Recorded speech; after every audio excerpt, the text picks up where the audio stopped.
Welcome to Noble, a network of owners, business leaders, and entrepreneurs.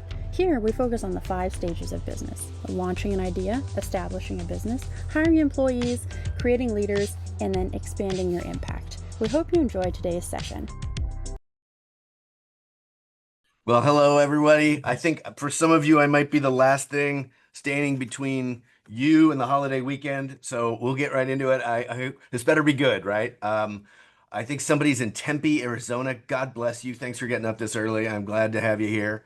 And for those at Noble, Chaz, and everyone, you are a fantastic team. Thank you for the invitation and welcoming me to share. This is a dear and passionate lifelong project of mine, the pursuit of wisdom. I built a company in 2002 called Wisdom Link. And I used to have to tell people, oh, no, no, no, it's not like I think I'm the wisdom. I'm just the link. I'm just going to help capture your wisdom and help you see the fruits of it. Tanisha, you nailed it. I really do love to serve in that regard. It's been an absolute pleasure. So, Matthew 25, you guys know the story of the parable of the talents, right? It's a common story. And for the longest time, I just thought talents referenced. He ran down as soon as you walked over there to get to see. Hey, how are you? Can you hear me? If you guys can mute yourself, please, that would be great. Thank you. We cool. Okay. So Matthew 25, you guys know the parable of the talents. It's an oldie but a goodie, and it's a fantastic reference to what we're talking about today as a mirror insight to the way to look at what you have. And I always looked at that story from the lens of wealth. These maybe it's like giving my kid $20 before he heads out to the carnival. I didn't realize that 5 talents given to a slave was the equivalent in Jesus's time of about $1 million. So serious gift to give to the slave to go and grow. And when the end of the story comes around, we realize that we're asked, all of us, to take advantage of the gifts and talents that we've been given, to the extent that the term talent morphed over the years to simply mean those gifts that God has bestowed upon us. I think that one of our great opportunities is to capture and leverage the wisdom that we've gathered over our careers and fully utilize it. It's a stewardship mindset to say you've been exposed to wonderful things, you've collected the lessons and the insights along the way. How do you reap what you've sown?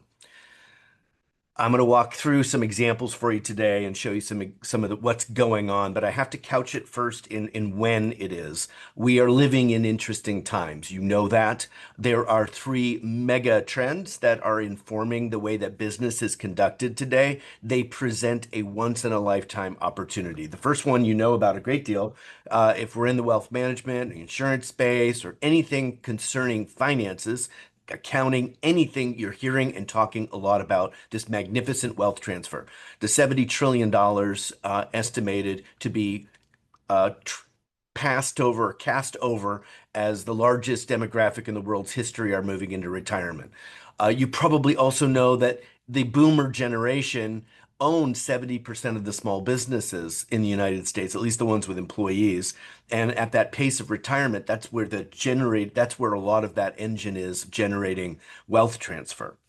What you may not know is that there is one thing that business owners can do to increase the value of their business by 20 to 70%. 20 to 70%. It's not just my opinion. You saw it in the chat. That's McKinsey and Bain and Forbes and Wall Street Journal and Value Builders and a host of, like a chorus of unanimous agreement that wisdom, the intellectual property from the business captured inside of scalable and repeatable processes, can have a tremendous impact on the valuation. So imagine you buy the business, it comes with an owner's manual, just how much more valuable it would be. So this mega trend, this first one of a wealth transfer, is abutted next to the next one. We're seeing tremendous changes in the landscape of work, what it means to workers, how they view their roles. And if you have people on your team, imagine applying these statistics to your crew. 85% are dissatisfied and 50% would bail if they had the opportunity. terrifying statistics. And what's changed mainly in our attitudes about work is a sea change, a massive departure from, say, my father's generation, where, you would see a tremendous amount of scarcity driving an awareness of the opportunities for work. Now, with widespread abundance, people feel differently about it. My father's generation, you would expect discipline with a first time or a new employee. They'd come in the door, show up early, shine shoes, ready to work. And then maybe after 5 years or so, you know how it is, you decide, well, I kind of like the job. I don't mind it so much. And then 20 years in, a sense of belonging. 20 years in, oh, we're a Ford family. I buy Ford, I wear the shirt, I'm proud to work there. The generation after mine, Gen X, have completely inverted the schema. Now, unless there's a sense of belonging, you won't get a sense of connection or even discipline. So it's incumbent upon employers to embrace and approach the dynamics with their staff and the people that contribute to the company in a very, very different way. This is a massive departure. We've never seen this before. So this is another mega trend that's impacting our world. The third one, you've been hearing a lot about it. There was a lot of buzz, blah, blah, blah. And finally, it's here, and it's just as wow inspiring as we wondered if it would be. It's just as whiz bang over the top crazy as they promised it would be. And we as a species have done some cool stuff. We tamed fire, we developed the printing press and proliferated messages all over the world. You remember Gutenberg's Bible. It changed the world. It led to revolutions of thought and ideas and real revolutions. This is a completely different dynamic. AI is a completely different kind of intelligence, and it's going to have impact. It's going to be disruptive, and it's going to, with a huge wealth transfer and an enormous shift in the attitudes about work, you can see where I'm headed here. It's going to be impactful. It's not going to happen immediately. We're not at an age where robots are coming for our jobs, but we're starting to see the implications. That's supposed to make you laugh. I think that's pretty funny. So thank you. ChatGPT cannot build a building. But what we are seeing in our work is huge shifts in the pace, the dynamism, these pivots we're asked to do now. A lot of this is because of the insidious nature of technology to quietly, incrementally, relentlessly increase the pace of work. So a business has to do two things: mine, yours, everyone's. You have to innovate and you have to stabilize. You have to be able to say yes and be market responsive. And you also have to be able to say, hold on here, let's get this down so we can run this as a team. But this is what these technologies are asking of us, this whipsaw effect of sliding us between saying yes to a new innovation, a new software, a new paradigm, a new work structure, or oh gosh, we have to teach everyone, we have to keep everyone stabilized. This is what is pushed on us because of the impact of technology. So really, what I want to get across in this opening aspect of our talk today, couched in this idea that what's sovereign, what's yours is wisdom, is when we live. It is the most crucial attribute to effectively determine where you should go, how you as a leader should play. When matters enormously to the landscape of life and business, and it has changed. It is a different dynamic today. Tanisha, you and I had a chance to talk about this, but the question I put on the table is, how will your business compete in a world of disruption? How will your business stand in a world where the game has changed dramatically? And we talked a little bit about that when you and I got together for our little interview. You remember? I do. And, when I think about that in general, I mean, first of all, let me just go back, because as you mentioned, there's just this continuous change, right? And I need to go to a specific word that you used, because you just used the word whipsaw. And I was like, okay, I haven't heard it in that way before. But how big of a deal is that, especially for people who are either entering, or maybe they're already like at the top of their game, so to speak, and now they have to keep making these adjustments. Where do they go from there? And especially when we talk about this generation, and I'm not knocking on millennials or Gen Zers, but yeah, how can they use them to engage in that process too? Yeah, no kidding. I think that's a really good keynote. The truth of the matter is our generation, mine, Gen X and older, the paradigm we all grew up with was the idea of there being a base camp that you'd climb and you'd struggle and you'd struggle, there'd be strife and there'd be challenge. And then one day you would sort of arrive, hit the peak, go into the lodge and have a latte and relax and enjoy the last few years of your career.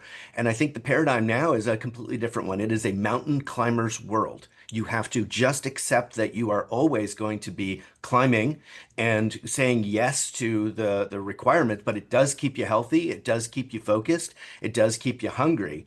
What's neat is, yes, generations younger than mine I think are grew up in a time of rapid change. They are more adept at it and they'll bring their own contribution to the table as we as leaders can, are enlisting them into the workforce. They're like, oh, I got this. Like it's normal for me to use a software for 5 years, throw it out and use a new one, or have a paradigm of work that's evolving constantly that doesn't freak them out as much. Would you agree with that? Absolutely. And I want to add to that as well. So for, again, the younger generations, because they're coming out and with innovation already in mind, they have so much to add. When we talk about value and adding it to the table, I think from my perspective, it's okay, let me pull you in here and see what ideas do you have at the same time while helping to make sure that you belong in this particular space. And if you would just talk a little bit more about that, because what I see, even just in the workplaces that I've been in, is okay, they will move from place to place if they are not feeling like they belong. Yeah, they're nomads. I think the paradigm that I grew up with was I was lucky to have a job. I was delighted that my check cashed. Now I interview young people and they interview me. They are asking me questions like investors. And it's affronting in some regards. Like they kind of want to know, like, what do you got for me? I'm like, a job and financial security and all the things you're supposed to want. But actually, what's cool is they're up in the ante. They're asking us to enlist them in the cause in the great, pursuit, the vision that we have as leaders, and bringing that to them, even, at the most menial or entry level, and enlist them. They are asking us to be communicators. And I think that in many regards, we are evolving into Maslow's hierarchy, if you will, a higher standard of the purpose of work. And so we have to ask ourselves those questions as leaders. But what I think got neglected was I get to ask myself that question because I own the place. The rest of you people just work here for a paycheck. That's over. Now everyone wants a piece of vision, a piece of purpose, a sense of meaning and value. And I think that it's a great opportunity. It asks us as leaders to say, what is this about? What are we really doing here? And to be able to fluently communicate that. The most aligned and effective teams, there's connectivity between the vision at the top and the person who cleans the toilets. They all know, what are we doing here? That's a communicator's game. And we were never asked at previous generations to think that way. We're all getting better at it, but it is the game. It is what's expected. Can we tie this a second? Because in the beginning, you started talking about, harnessing that wisdom. How do you do that from the top down to the bottom? Oh, just Whoever wait. you bring in, You have to wait. and why do people have such a hard time capturing that and making sure that it's not just them as well, Yeah. but even Yeah. making sure that other people can bring that forth as well? Yeah, I'm going to dive into that. That's a fantastic question. And I think the easy answer is it's just hard to read the label when you're inside the jar.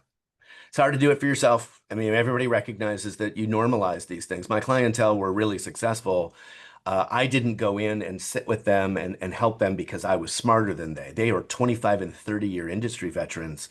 What they needed was someone to pull it out of them because they could no longer see what they were doing. I used to say it was like they came up through the trunk of the tree like everybody else in their industry, and then over 30 years made a bunch of decisions, and it was like picking branches. And one day I'd meet them making an extra zero in their income statement than most people in their industry, way out here on some crazy branch, and they didn't even know how they got there. It just felt intuitive to them. 1,000 decisions later, 30 years in, and they were like, I don't know why I'm so successful and different. I have to have someone help me trace backwards some of those decisions, and they were often formed by worldview, values, and philosophy. We'll talk about that. But if wisdom's the asset, it's incumbent upon every leader to know what it is, to name it, and to take advantage of it. I want to talk about that. I'm going to hop back in. Thank you. Yeah, it was a great setup for this next little portion of my talk. Let me go to this. All right.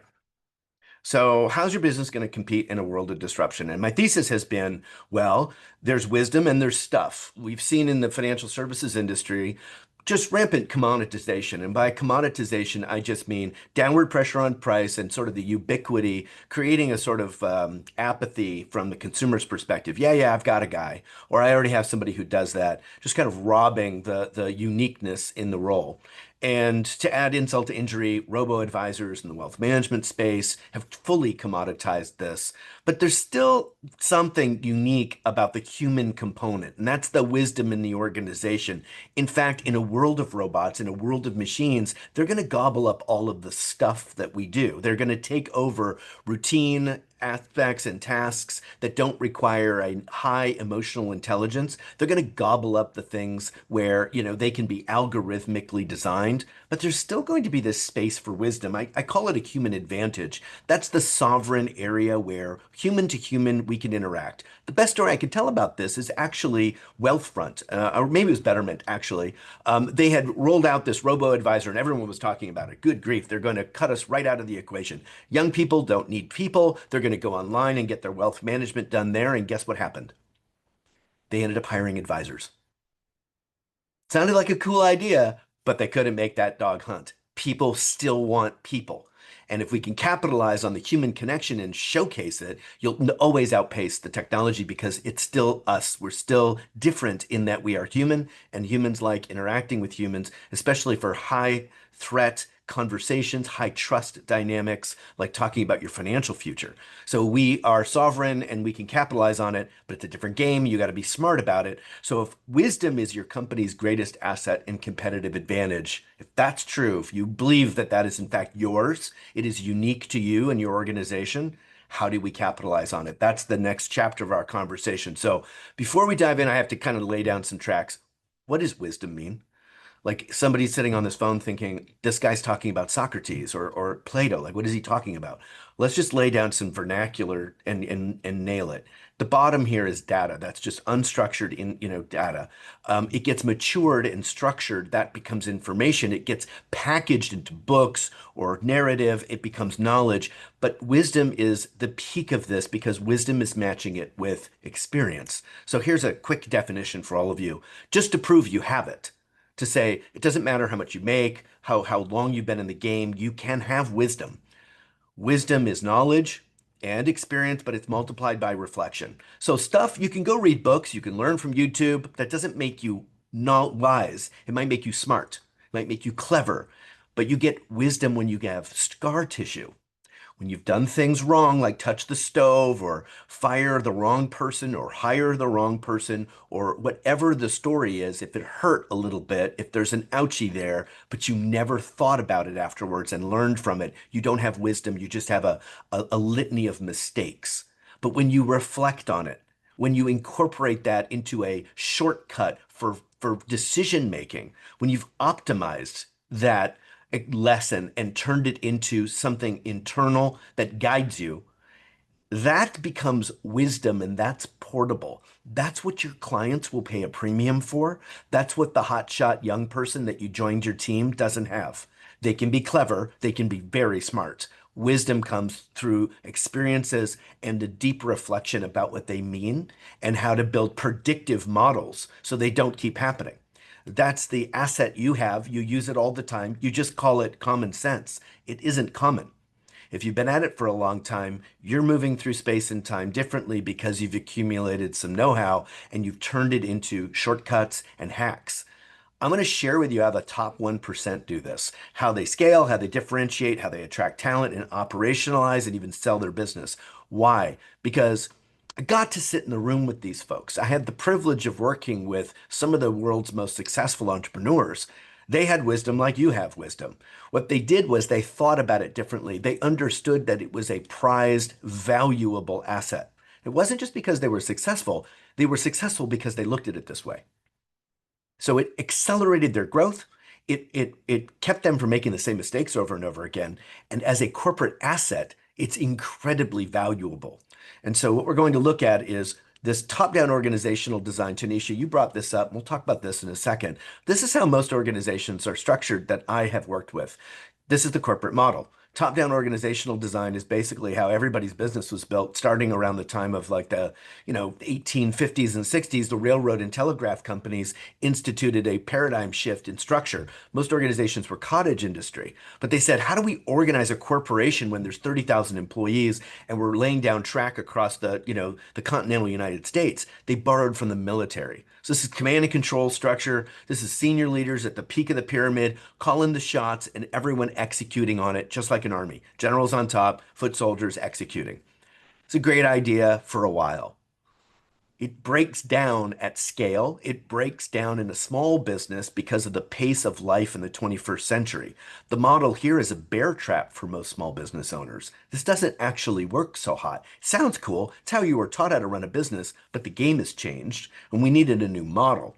Why? Well, this is a very difficult business to exit from. If you have to be in the room for all the great ideas to happen, it's not a business that you own, it's a business that owns you. If you can't go on vacation without your cell phone, you're the guy or the gal with all the answers. There's no escape. It's also really hard for employee number 50 to onboard in this organization. It's fine when you're employee number 5, you get to hang out with senior leaders. At number 40 or number 50 or number 500, you'll never meet senior leadership. And that's not a problem if you're all a bunch of factory workers working for you. But in the pace of change and the dynamism of today, this thing doesn't pivot, it doesn't adjust. It's a disaster, ironically. So we looked at it, we said, well, if wisdom is the asset in the organization, let's snatch it out of the head of the senior leaders and stick it somewhere, put it into a central repository, and everyone will get access to it. It'll be girded basically by the values and principles. And then how would we get it out to folks? What's the delivery system? Well, it would be all the processes that you have in your company. All the little things that you do every day are informed by your wisdom. The way grandma makes an apple pie is different from the one you'd get at Kroger or Vaughn's or whatever your grocery store is. It just doesn't taste the same because of the little things grandma knows how to do. Well, that's grandma's wisdom expressed through activities and tasks and choices and things that happen every day. You get that?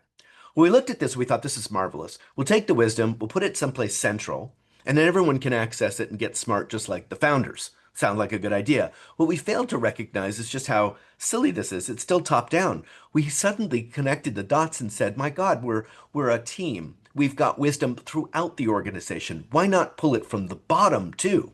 Why not aggregate the things that the new hire brings to the table? The veteran who's been with you for 20 years and knows where all the bodies are buried. Why not aggregate all of the organization's wisdom and turn the company into a wisdom-driven enterprise, a organization that is and sharing and evolving with the dynamism of the day to day. So what does this mean? I mean, it's theoretical, right? Well, it comes down to some very practical things. You can capture and scale the best practices in the organization. Every single person that knows what they're doing becomes an asset to you, but it's their wisdom you really want because you can capture that. Number 2, you can monetize that wisdom. I had entrepreneurs who were licensing their internal operations to their former competitors. You can build courses with it. You can use it for acquisitional growth. Ron Carson is a client of ours. Carson Wealth, they do a ton of acquisitional growth. Well, they used our software to onboard all those acquisitions. Think of how cool it would be if it wasn't a disaster doing an acquisition. If you could standardize and operationalize that, say yes to multiples. Think of the pace at which you could move. And finally, at the end of the rainbow, this thing is worth a great deal more as an organization because it doesn't need you to run it all, to be the bottleneck and the center of all things. You started your business that way, but you have to move into another paradigm if you'd like to grow. This is what that looks like. What you know, what you believe, you hand it over and give it to others to add to and enhance. And then the business isn't top down anymore. It becomes a wisdom-driven, values constrained, albeit it's not like it just goes off in one crazy direction. I don't mean like we're Canadian and we just turn it into a collective. I simply mean the organization is bounded by values, but it is driven by the know-how we have collectively as a group. Think of how much more powerful it would be, and then you can sell it. So, Tanisha, that's a handful. I want to pause there. Yeah. You're on mute. You're on mute. I don't know what you're saying, but you're making me laugh. Sorry about that. No, but yeah, my mind was going because I've been in companies where, yes, very top-down model, but I want to talk about mindset for a second.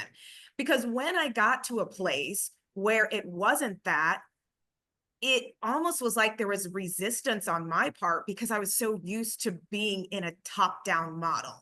Ooh, And yeah. when I say resistance, it was like, okay, now I had to reframe my mindset just about how do I now function in this particular place? And is this real kind of stuff? So talk a little bit about the mindset, and then how that actually impacts people as a whole. You've talked about what the tangible things are when we talk about companies, but how does that impact the people and just the company Yeah. overall? Yeah. Yeah, I think that as a culture, I think the social contract was I'll provide a pension for you. I will pay you. You'll have a place to work. There's dignity and respect. You can raise a family that way, and that's what you want. And so come to work, and I will provide those things for you. And that contract has changed. And now, I talked earlier, we have to enlist people, but we also have to give them opportunities to participate intellectually in how the work gets done. They want that. They want to contribute meaningfully in how things function. Now, that sounds very threatening for folks, and I think that you can imagine it can't turn it into a free-for-all. But to enlist others to participate engages them in a wholly different area. And why is this so crucial? Because we don't need their bodies anymore. We don't need dock workers quite as much as we need contributing people with ideas and innovation to be able to manage what's next. So we can open up the floodgates for a culture of wisdom and an organization of contribution. So to say you've checked out because no one wants to know what you think, sit down, do your job, shut up, we don't want to hear from you, has led to mass exits. Look what happened during 2020. The Great Resignation was because people were like trapped in a paradigm. Then they were home for a little while and they're like, man, I'm not going back to that. We've never seen anything like it before. People just didn't want to go back to work. It's the strangest thing anybody's ever seen in modern labor. And so we had to acknowledge the fact that we have a very different dynamic. Top down was basically built out of an era of scarcity. Now that it's changed, we've got to change the way we enlist people. If somebody sat down in a top-down organization and said, this is kind of broken, we'd love to just have a working session and figure out what this is. You seem to have been successful with it. Will you share what you know? Can you imagine the way that would feel? The way you'd feel about your role? And I want to tag on that because the word that came to mind was morale. And I see a couple of questions in the chat, so I will get to you guys in just 1 second. But the perspective was that it can totally change the morale of an entire company when you begin to make this shift of wisdom and pulling it out from the bottom and then going Yep. up to the top. Talk more about that. Well, I think what we're really getting at here is, there's a shift in the dynamics with culture and labor and attitudes about work, and also the demands on business owners to stay fleet-footed and agile. Like a lot of what this is about, folks, it has to do with driving top line, differentiation, capitalizing on the things you do well, independent of what's going on in the macroeconomic landscape or AI is this sort of like existential threat. How do you connect and communicate with your clients? If you could decode what it is you're doing that's working, it would be tremendous to pass that along to juniors to scale your magic. I sat with amazing financial advisors, the top, I said, 1% in the industry. Corey Schneider is the number 2 guy in the country, and according to Forbes right now, and he is just a phenomenon. To be able for him to figure out what is it that I'm doing and pass that to juniors, to give them a clear line for success and to contribute in their career as a mentor at this stage of his career was a tremendous gift for him. Just becoming aware of what he had gave them a chance to be mentored, to be guided towards success, but then to keep it loose enough that they could also imprint and share their ideas in the organization. I think that's been from every Disney movie kids have been watching since they were yay high. We've been told we have a light in us. We've got something unique in us, something valuable, something to contribute. It's created some tension in areas of work where people are like, just shut up and do your job. You get a check. What's your deal? We have to meet them there. But what's cool about it is there's a lot of financial benefit to doing this. Align teams with employees that don't turn over, and you can transfer knowledge and help them to kick butt. This does not just feel good. This has real economic bottom line impact to an organization, real top line growth and valuation. So it's just a new way of looking at something that's free. It's in your organization right now. It's like dust bunnies under the furniture. It's all over the place. You're just not capitalizing on it. It happens because maybe you're in the room with a client and somebody observes you, but unless it's been named, you've defined the wisdom, you don't have a chance to hold it. So we built an intellectual capital company. We took the intellectual property and monetized it. And in doing so, you have to get your hands on it and name it. That's really the next chapter is like, how do you make this stuff tangible? And I'll talk a little bit about that. Yeah, I don't know if I totally nailed your question to the ground. What were some of the chat questions? You want to address some of I those? actually started addressing part of that because it Yeah. was how you transfer all of your life and business knowledge and all of that value that they've got. And I know you're going to touch on that a little bit in the end as well, but yeah, go for it. Yeah, cool, cool. Okay. So let's dive back in. So sign to leverage wisdom. Good timing. All right. So we're gonna scale, we're gonna talk about monetizing, and we're gonna talk about enhancing value. So for those of you who are at a place where you're like, we're winning, we want to do more of it. We want to do a heck of a lot more of it. We've kind of figured this out, but I've reached the vertical ceiling in my career. There's simply no more time on my schedule. Now I need to knowledge transfer and scale what I'm doing. That's the next chapter. We'll talk about that briefly. So what if you could break down how and why what you do and why you do it and turn it into a scalable process? You can imagine how valuable that would be as an asset to train others. This is John DeMonda. When I met John, he was running the Northeast Territory for Lincoln Financial. He had about 175 reps working for him. And he hired me to come in and deconstruct what he was doing in his critical path process. So lead gen, lead conversion, and fulfillment. And in financial services, you guys know what that looks like: discovery, a presentation of findings, and then a game plan and executing it, and then maintaining that as you're managing assets. And so it's a traditional structure and arc, but the details were very bespoke. John was good at it. He was training his guys. He wanted them to be successful. And John was super bright, high integrity guy. I got to see how he lived. I got to see his 5 children around the kitchen table, and I got to see the continuity of those values expressed in the way he treated his clients and the way he poured into the people underneath him. Well, they liked him at Lincoln, and they bumped him up to run all of LFA, which is kind of how I ended up getting here. But by and large, what I learned from John was the continuity between the man he was privately at home and the way those values, the person that showed up every day at work, expressed those through choice making. There was continuity. Who you are at home, how you are raised, the stories, the lessons, the insights inform the way you make decisions at work.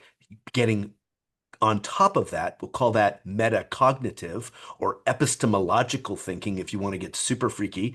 That kind of thinking about your thinking is the access point to this. I know you've normalized being you. You think you're normal. You think you're like everybody else. You aren't. If you look at the way you zig instead of zag, there's a map in your mind about what makes sense. That wisdom was forged by your decisions and the outcomes and the way you told the story of the outcome. Well, I'll never do that again, because when I do that, I get this response. I don't like that response. Now, we're Christians. We don't necessarily subscribe to Darwinism, but Darwin had a theory, or at least, one of the underlying philosophies that it does have interesting application. The idea that offspring, species with a lot of offspring, have more mutations, and mutations, when they're virtuous, lead to evolution. Okay, that's the underlying philosophy. I think entrepreneurs have more offspring. They have more decisions they have to make. And that big number of decisions we have to make as business owners means we have a lot of mutations. Some work, some don't. But we don't get paid for getting it kind of right, do we? We only get paid when we nail it. So we go, that's a good one, I'll hang on to that. That was a good one, I'll hang on to that. Thousands of decisions later, here you are in your career with an accumulation of decisions that have led you to some pretty neat outcomes. This is a pathway for you to start thinking about this. What if you took your best people and you captured what they know and you turned it into team training? This is what EOS Worldwide did with us. This is Jill Young. She's one of their senior coaches. So EOS is a franchise. If you know who they are, they're a business operating system. And there's about 1,000 of their coaches all over the US. Or implementers, they call them, okay? There's an elite group at the top that are called coaches. It's kind of confusing vernacular, but bear with me. There's senior level people, they teach this group down here. They used wisdom of this top group, codified it, named it, turned it into pathways of thinking. How do you answer questions? How do you think about this problem? Everything from how do you sustain your energy and your attitude doing the work down to the most minute detail. And they put it all someplace so the other coaches could teach it to the 1,000 or so franchisees. They said wisdom in the heads of these senior level people is so prized and valuable. We want to gather it up. Imagine doing this with your team. Imagine you sitting down and saying, I do some things pretty well around here, and these folks don't know how to do them. Most entrepreneurs I've worked with, you were the chief cook and bottle washer till you got successful. You peeled off some things you're not very good at. You brought in an admin and they became your superhero. They're maybe still with you. They know where all the bodies are buried. If you were to do without that person, it would hurt. I've seen 7 and 8-figure income financial advisors weeping because Margaret was out for 6 weeks on maternity leave. They didn't know how to transfer their own phone calls. She was so good at it, they never had to learn. If you've ever experienced this, you know what a liability it is that someone's running around in your organization with 5 years, 10 years of wisdom in their head. If they leave, it's a calamity. Like if they stole a desk chair and a laptop, you'd stop them. But they walk out the door after 5 years and out it goes. Poof, it's gone.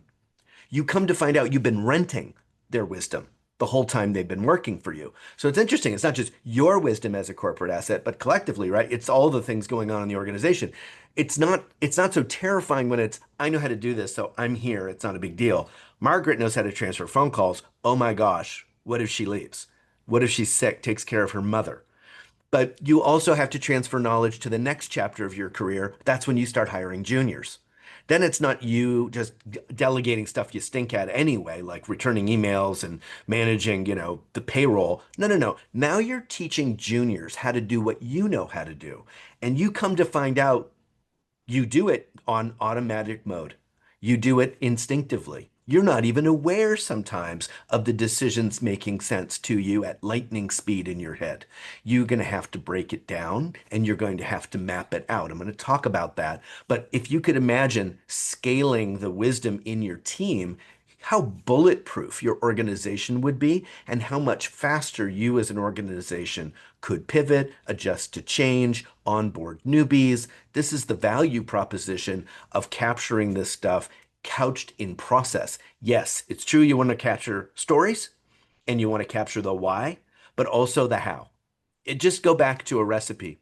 I get a recipe, it's my grandma's recipe. It's totally different if I'm in the kitchen with grandma. She's telling me stories about my mom when she was a little girl. And she's doing this while she's teaching me how to make a pie. So I learn the lesson while I learn how to make a pie, and the two are linked. What's absolutely happening is I'm learning how to be a member of my family.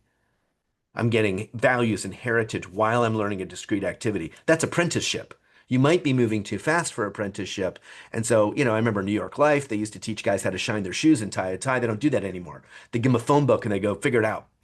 And they don't sometimes. They stink at it. And so, how do we apprentice at scale? Well, you need to know what you're doing and understand the decisions that you make and the activities. The first thing you have to do is map it out. And just like EOS had done here, they just said, well, what are all the things? And we'll get the best people to teach them and explain them and walk through them. And all the grandmas get a chance to say, here's how I do what I do. So Tanisha, I think that's such a big one. There's so much packed in that one. Let's pause here. And you can, I'm sorry, go ahead and finish. no, you can I was just going to set it up for you. I was going to say, one of the things that I think the takeaway for me is when you are able to harness that wisdom, it takes the pressure off. So many business leaders are under surmountable, amounts of pressure. And so being able to do that, like, not only helps them, but it helps the rest of the company. But I want to go to something because, and I'm looking at the questions in the chat as well. One of the things that came to mind is back to your beginning in terms of reflection, but then also reflection on the patterns. And I think this gets also to the how-to, so to speak. I'm not sure how many people on here spend a great deal of time in reflection, but talk about that piece and how that transforms like pretty much everything. Yeah, I think in so many regards, there's a couple of fallacies that entrepreneurs have sometimes, and it's not like in any criticism. I'm just as subject to this as everybody else on this call, but we sometimes think of ourselves as the hero, and then it becomes a truism. I had an entrepreneur client of mine who had gotten quite ill, cancer, and was absolutely devastated because his team weren't very good, and he had to step away for an indefinite amount of time to deal with this. Well, come to find out, they actually knew a great deal, but he was always in the way, monkeying around, stepping in front of the trouble for them, and they got to wear the red cape for him. And they did. And he didn't know that because before anybody failed, it's like a helicopter parent. Before the kid falls down, you're in there scooping them up. You have to kind of make room for other people to lead and grow and continue to expand their careers. And sometimes the fallacy of if I'm not here, nothing's gonna go well. Well, what you come to find out is people do want to contribute. They all want purpose and meaning in their role. And if we don't let them have that autonomy, they're going to check out. We talked about this with culture, young people in particular. We joke about the millennials and the younger generations. They want to be vice principal, or sorry, vice presidents in like 6 months. It's like a joke, right? It's like a trope now. Oh, here we go. You've been here for an hour and now you want to run things. But what that really means, the underlying element is they want to contribute in a massively heroic way. They want to be enlisted to like do something incredible. We don't let them. And so this is a chance to make space for them and allow them to participate. You see that? One other question in the chat before we go to the next thing. It is, how do I scale when there is only a limited number of hours in the day, and everybody needs you on a phone call? Yeah, 100%. Start with an activity inventory. Just keep a pad of paper next to the phone and start writing down the things that you're doing. And you're going to want to hierarchically rank those things. There's stuff that you absolutely are terrible at. There's things that you're moderately good at. And there's things that are unique to you, that you are like the only person in the organization, in the world, maybe, who can do. It's just like it gives you energy. You're really great at it. Start delegating off the stuff on the bottom. Someone likes cleaning toilets, as unfathomable as it is. Someone likes doing that stuff. Someone finds joy and pleasure in cleaning a toilet. Someone enjoys reading your emails. Someone finds pleasure in order and clearing out your inbox. So start thinking that way first, because that tyranny of the urgent and that sense of time eating up your strategic thinking, you will be having this conversation with yourself in 10 years. It'll be a terrible tragedy. So if you had to burst through it, how would you have a massive attack on this? The first thing you do is start dividing up your time into chunks. The things that only I can do, like the surgeon, they bring me in. There's the high quality work that needs to happen in the interim. A junior can help set things up. And then there's the absolute just day-to-day stuff that needs to be delegated. But you need to decide and know where are the areas where you can peel it off. And you'll have to ask those questions of what's the why behind ending or not responding to this email? What's my why behind it? And you'll begin to decode, even in those mundane activities and tasks, what's the why? What's the wisdom behind the choices you make every day? When you teach the wisdom, you're not just teaching the task like to a robot, you're teaching someone to think critically. That's the beginning of true delegation. You'll get freedom there. Once you get a little bit of oxygen, reinvest in going deeper into the more nuanced and sophisticated thinking. It's a fantastic question. We could talk about that for a whole day. And if you want to email me, I will sit with you and spend time, because that's a real one. A lot of you might be asking that. Like, you get to go, I'm sorry, this is adorable, but how am I supposed to do this in a firefight every day? Absolutely, I understand. But it is the only thing standing between you and massive growth. The people that do this, they grow. And if you hang on to that paradigm too long, you'll just get so tired, you actually won't be as good as you used to be. You won't keep getting better, you'll start getting worse. It's dangerous. So we have to fix that. I'm going to carry on if it's all right with you, Tanisha. I've got more to share and I want to make sure I get into that. Monetizing is phenomenal stuff. So there's top line growth potential here. If your wisdom is really unique and valuable, it's not just the, hey, let's like enlist people and bring them in, create some time for ourselves. There's real financial benefit to what you know how to do. Let's talk turkey. What if you had a program or a course or a certification where you could monetize your wisdom? Think about this from the perspective of being an elder in a community. There are people that will pay you to know what some of you know how to do. You've seen it, you're paying others. And so there's an opportunity to monetize. This is Solomon Hicks, and I love sharing him. He's just a stellar guy. He's a good Christian. He's a heck of a financial advisor. He's an insurance guy, old-fashioned, life insurance guy, practically door to door. And he's got those stories where every insurance person who's been at it a long time and has sustained their career tells the story about delivering the policy to the widow and the transformation in her life. He's just full of light and joy. He's a MDRT speaker. He's like the first African American to, I think, get #1 at Prudential. He's just fantastic. He decided to become a keynote speaker, wrote a book, and was doing like $50,000 keynotes all over the world. Arab Emirates, Malaysia, Dubai, China. I mean, the guy's popular, fills auditoriums. He's cute. He sings. He's just a ton of fun. Matches his glasses with his tie, with every outfit. People love this guy. But the margins on the book he would sell weren't so good. So he built a course called Sales Beyond Measure, and he teaches. I can show this, but I'm going to not eat up the clock. He teaches how to sell to the sort of the disenfranchised, fringy people within the insurance industry that maybe don't look like the traditional salesperson. They don't come from the background, the traditional insurance person. And he is a light in the world. He's teaching. His legacy is to share that wisdom. He's also making mailbox money doing it. He's also monetizing this thing as a course and as a reoccurring revenue stream. And my goodness, what a marvelous idea. He's able to have passive and reoccurring revenue as an outside business activity. John Enright did this, but in a different capacity. John was one of the guys at Lincoln Financial. He built Seven Figure Advisor with us and took all of his operations and pivoted around and sold it to his competitors. He taught them what he knew how to do. So there's plenty of plays here. Your wisdom, your intellectual property can be monetized because people will pay you to get access to what you've figured out. It's an absolute economy. He packaged up all of this stuff into tools. So I'm talking about this and I'm saying to you, basically, you need to figure this out, right? You need to be able to do it so you can scale, so you can train other people on your team. But by the time you're done, you think to yourself, good God, it's a product. I could probably monetize this thing.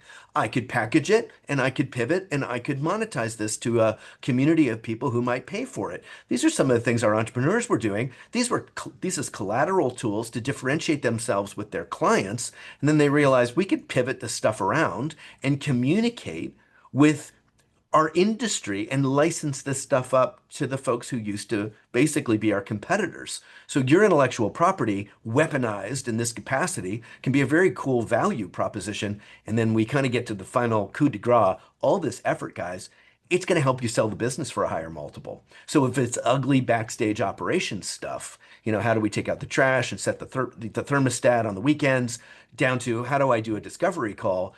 It also could be packaged IP all rolled into the value proposition. This is a great question for you. If you could include your wisdom into the valuation of your practice, wouldn't that be something? 20 to 70% more value? Wouldn't you take the time to do that? Well, every step along the way you can. This is Barbara Barton, and I love this story. Barbara Barton's about this tall, and she's cute as heck. She smokes like a sailor, and she is just full of vim and vigor. She loves Michael Bublé. She came to us and we did a playbook for her. We basically operationalized what she did. We turned it into training and tools and put it in our software, and she didn't do a darn thing with it. And I was kind of mad at Barbara. I thought she was going to bring in juniors and do things. She didn't touch it. She didn't touch the software. She's a kitchen table financial advisor. Come to find out, she was like the number one person in her group. She was quite good at what she did. She'd built a nice little business, but it was time for old Barbara here to hang it up. She hung on to that playbook for one reason. It increased the value of her business. The young guy who bought her practice wasn't interested in her funky old desks and her computers. He wanted her operating system. That's what he bought from her, and he paid a dear price, and now she lives on beachfront property in Florida. She did all right selling the business. Here's the deal. I come in to buy your business. I know there's going to be this sort of like likely dip. This kind of dip, we call this a J curve. And if you buy a business or no business brokers, they expect this. There's an amount of time where it's just a mess because the owner's gone, but they anticipate they can take it to a higher level of yield. Unless the place is a jacked up mess, and then it takes a lot longer. It's a deeper trough. We were looking at this as a possible.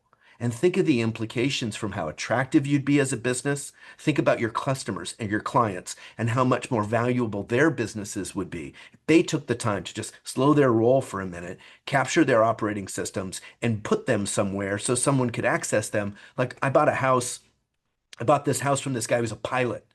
I kid you not, he gave me everything. I had a binder. I went into the switch box, the fuse box. He had made a map, 3 stories, and color coordinated it and numbered everything.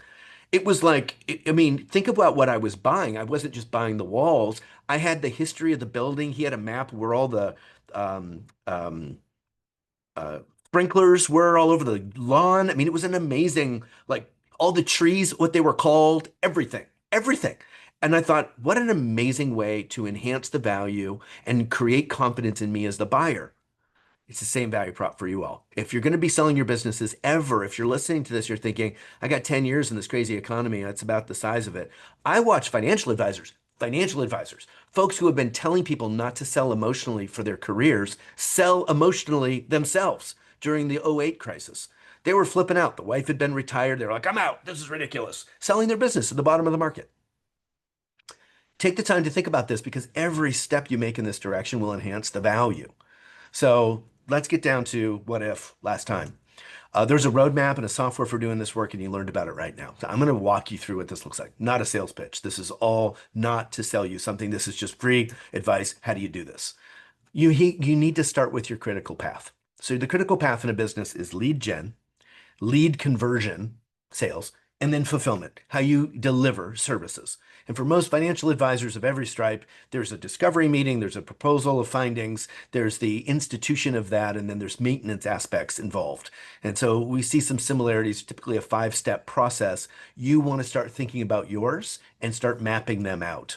Number 2, you want to then teach how you do all the bits and pieces of it on video. Why video? Well, it's really fast and easy. Everybody has a phone in their pocket, and you'll capture some of the storytelling and the nuances. And people who are going to do your job can model your language. They can like not only learn to think like you and do like you, but hear your voice and watch the way you do it and actually share that. And then you're going to strip those videos. Good grief. You watch these videos, you realize there's values that I adhere to. They show up in everything I do. From the way I order lunch, to who I hire, to the products that we offer and sell, to the way we make everyday decisions with our clientele. I have a philosophy. Letter B is that worldview and that philosophy writ large. And so you are informed by a perspective. You ought to know what it is. Think like a thought leader. It's yours. And that will help you the why with some of the hows. And those are the techniques. So you pair the two and you can really mentor someone. Finally, package it into training and marketing, and then you can do what you need to with it. And there's more here for you. So like, what if you had a tool to help you capture what you know and where it creates value? And this is how I wrap up my talk because I wanted you to be able to walk out of here and say, that was a great mind-bending, holy smokes, I see it now. What am I supposed to do?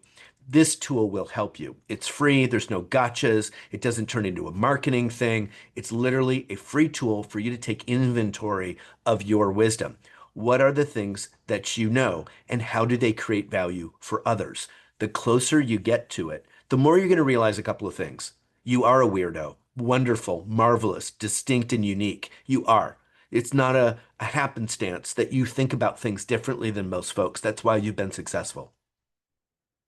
Number 2, it's an asset if you know what those things are. You can pass it along to juniors, you can use it to communicate with your clientele, and you can weaponize it, as I talked about. Turn it into programming, turn it into product, capitalize on it to operationalize in your business. Knowing it is the first step. Putting a flag in it and saying, this is mine, is the first step. You have to become aware of it. And so this is a free thing. I think we've got the link coming through the chat, and the folks at Noble were so kind to going to help get this to you. This was a tool we'd use. We ran a single day. It was a $20,000 strategy day. And before folks came, I gave them this as homework. There was a lot of thinking we were going to be doing together, and I wanted my entrepreneur clients to get close to that thinking, to get inside of their brain, and to ask themselves questions that they probably hadn't asked themselves before. It was a zero chance they'd come to the table after filling this out and not say, wow, I'm clearer now than I've ever been about why God made me in the way that he did with all of my tragic backstory, but how I'm utilizing that as an entrepreneur, how I'm creating value for others out of my challenges, out of my insights, out of the boon of my marriage, or the good fortune of my career path, or the horrible nature of my upbringing, whatever it was. So I met, the top 1%. Almost all of them had a terrible backstory. Mom was an alcoholic, dad died or left when they were kids. And this person rose up and said, well, not on my watch. I'm going to become a hero to others. And they picked a path and developed a career to serve others in the most remarkable way. What you folks do is so vital, so important. I want you to do it at 10x level. So get into the closet of your mind. Understand the levers that drive you, because once you get your hands on it, there's so much you can do with it. Your wisdom is a great asset to you. It is the most valuable asset and competitive advantage for your business. And if you can name it and you can exploit it, you can do great things with it. So, Tanisha, I know you probably have some questions for me. Um, I'll leave it with my cool little motorcycle guy. Really quickly, for those of you, if you've got any other questions, go ahead and drop those in the chat. I know some of you have already been doing that. But I want to go back to Barbara, Oh, because yeah. the question that came to mind for me was, the place where she was in, she was ready to be done, right? Yeah. What do you say to the business owner who has been in it for a while, and they may be looking at this like, okay, I can do this now, Yeah. or is this too late? Or obviously she's an example, but talk more about that and how to kind of shift out of that perspective, if that is a perspective. Yeah. You know what I think it's tiring, and what makes entrepreneurs tired is Groundhog Day. The possibility of actually doing something exciting, kind of meeting the last chapter of your career with with a huge push either to growth or to create legacy for others, do something really meaningful with the last few years of your career. I usually would see these people with eyes lit up and excitement, like youth almost again, because of the opportunity to kind of break out of the mold of the doldrums of the day to day. It's absolutely true. If you've been grinding it out, that's frustrating. Maybe it's time for another chapter for you, and maybe it's leverage. Maybe that's the chapter where you start getting results not directly to client through you to clients, but actually through others to create value for clients. Maybe that's the next chapter. That's where growth comes. That's where scale comes. I think that can be enlivening. I also know if you've worked this hard in your career, a lot of CPAs die at their desk. They sort of retire silently and they just kind of walk out the door. But that business is a great asset. It's an incredible engine of community and connection and lots of value that you create in the families that you serve. It has, legacy and generational impact. Wouldn't it be neat to keep that thing going? You could do it and it could be a real revenue generator for you in retirement. It doesn't just have to be you turn it off one day, take your key out of the door, and your whole career is over. It could live beyond you. I don't know if this is for my next question, if this will be tough advice or not, but for those who say, because you mentioned the word slow down. And for some people, when you talk about slow down, it's like, do you realize how much I have in front of me and everything that I'm Exactly. trying to get done, even Exactly. for the previous questions that, you answered. And so what's your reply to that, especially for those who like stuff just continues to go and you're saying, okay, slow down enough to really like reflect and find out what it is that you do well or what your experience, like all of that, to pull out that wisdom so that you Yeah. can capitalize and move forward. Yeah, I think what makes us terrified as entrepreneurs, we hire people, we pay them a lot of money, and they don't know how to do things. And so it becomes like this terrifying prospect that you'll just be paying money out the door while you erode as an organization. So what do? Well, we hold on to everything. And I'll tell you, the best advice I ever got was from a very successful entrepreneur. He said, typically our greatest weakness is the overuse of our greatest strengths. And being everywhere, being there all the time, being constantly on call, always having the answer, that can actually be a great weakness. So if you don't change the way you're working the system, nothing will change. The world will just keep loading your shoulders as you keep saying yes to it. So you have to say stop. The very best advice I think you can get is managing your time. And if you're not carving out at least a half a day once a week just to think about on the business, not being in it, not doing the work, but simply asking, what am I doing here? What strategically is important right now? One half a day a week can turn into a whole day, but you have to delegate wise. You have to delegate with wisdom. That's a life strategy Sabbath. You bet it is, Felicia. Lovely. I love that language. That's beautiful and true. It is.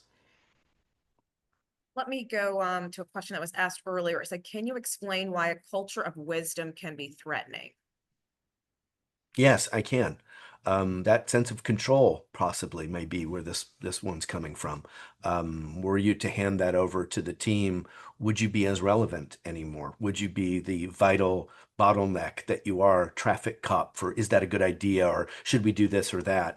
And I'll tell you, it is the bane of my existence to see it happen. It makes tons of sense. As a small business, the paradigm is I'm in control, I run and control the dynamic. It is how you stop growing. It is, you'll reach a limit, you'll reach a paradigm where you cannot break free anymore. And so you have to shift out of that. And it is absolutely scary. This is why you need to get cognizant not only of the how-tos, but the values that inform choice making in your organization. So that while you relinquish some control, people stay within bounds of your values. They will not operate outside of those. They can have freedom to make decisions, but they can't crash the car. And that is your responsibility to say yes to growth, but within limits of behavior and style that you're comfortable with. It's a very important question, though, and I'm glad you asked that one. Can be scary. Yeah. Yes, that's right, Stacy. Yeah. Yeah, you have to have courage in a million ways being an entrepreneur. Nobody told you that starting a business, I mean, everyone says starting a business is scary. What nobody told you was growing a business can be scary too. When you think about that part of hitting different pinnacles of your growth in business, for some people, how often have you seen where it's just not only stifled their business, but maybe it ended their business because they Yeah. didn't go the other direction? Yeah, I said this earlier, the paradigm is I'll sacrifice, I'll struggle, I'll get to base camp and have a cappuccino. And what's weird about this climbing metaphor is you just have to kind of climb.